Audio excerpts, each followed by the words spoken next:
The California Dreamers, my fourth novel, is about a family in a surf van traveling up and down the West Coast in the early 80s. And then later they reunite in 2002 when the patriarch of the family passes away and they're going to do a paddle out or essentially a memorial service with his ashes.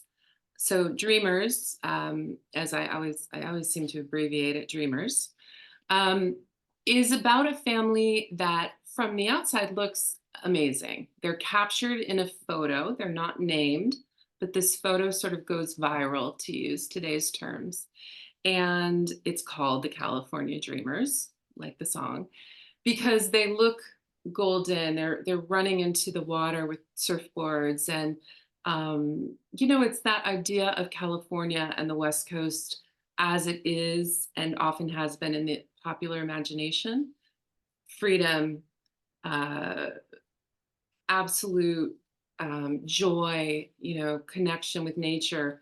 All of those are captured in this photo, and there is a lot of joy in the book, and it is a beautiful lifestyle that they live, free. The kids don't go to school, they don't have regular jobs, but it's not perfect.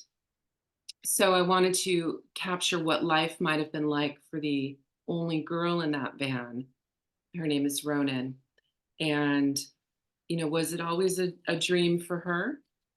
Maybe not.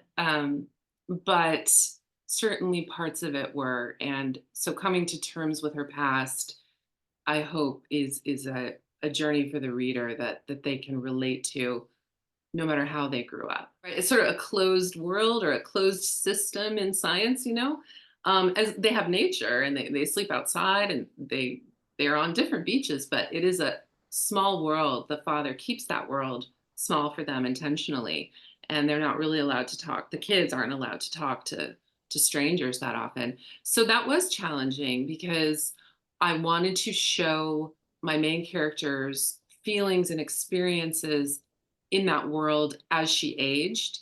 And when she was younger, she was very accepting and worshipful of her father, who makes these rules. Um, and that world was enough. And it is a beautiful world that he creates. And I really didn't want to judge my characters in this book. But as she grows up, her feelings change.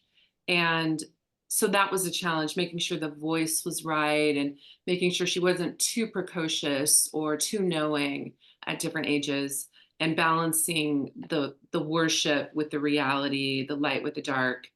It's also a big cast of characters. She has three older brothers and then her parents that I had to bring to life. Ro is sort of our conduit. She's our window. That's the girl in the van. And I loosely based her on a real person, a real girl who grew up with not three brothers, but eight in a van in California. And so we see that window onto the others, the way she sees them. And they are each, very different, even though they all have the same lifestyle. They all have different kind of points of tension with the parents, the siblings do.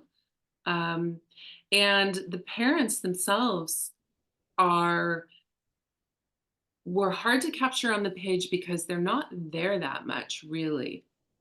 The mother, in particular, is absent a lot. Ro calls her mama and loves and adores her, but she's gone a lot. She sort of drifts off and drifts back. And then her father, Cap, uh, who is, sort of a formidable person and again makes the rules, he is there, but he doesn't speak very much. He's often surfing a couple times a day or doing his own thing and expecting them to sort of raise themselves. So I had to do a lot with the parents with very few words and very few scenes. And we see little gestures, the way Cap like tips he wears a hat, that's why he's called Cap. He tips his hat down when he doesn't want to speak, and you can't see his eyes.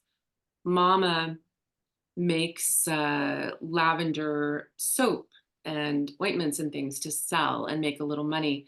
So Mama's very much a smell or a scent or a lock of hair flying as she drifts off.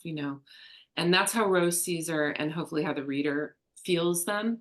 I wanted the reader to feel like they were in that family experiencing them. And the brothers, snoring in the night 10 inches away on their bunk beds. Hopefully we get all of that so we feel like we are with them. That's the goal.